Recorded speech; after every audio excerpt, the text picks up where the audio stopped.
čia tada reikėtų bendrai visiems paaiškinti, kas yra lektinai. Lektinai tai yra dievulio gamtos nuodai augalui apsiginti nuo to, kad nesuėstų. O zuikis tai gali pabėgti nuo vilko, o kaip augalui pabėgti? Taip. Jis ginasi nuodais.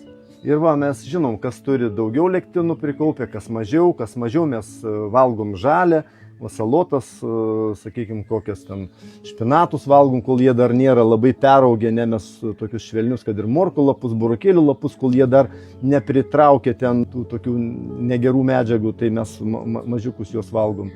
Tai ypatingai šaknis, sėklas apsaugo lektinais gamta. Tai lektinai mokslinis pavadinimas? Mokslinis pavadinimas, taip.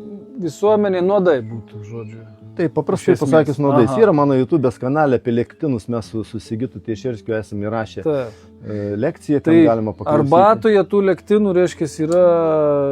Tai va, dabar žiūrėkit, ugniažolė ir pelynas turi labai daug lektinų ir labai daug naudingų gerųjų medžiagų. Jeigu mes gersim arbatas, mes ir apkrovą duodam didelę ant mūsų valymo organų, per didelę apkrovą ir negalim mes tiek sau leisti daug išgerti, bet kada, kaip sakoma, kada gaisras, jau nieks nebežiūri į knygas, į baldus, jau pila vandenį, ne? Tai taip ir čia yra su ugniažolė taip pat.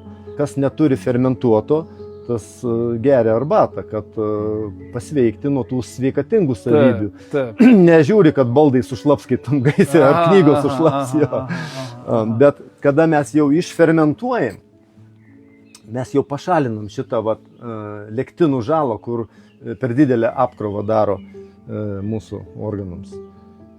Tai galim tada daug didesniais kiekiais naudoti, gauti daug geresnį efektą ir naudą.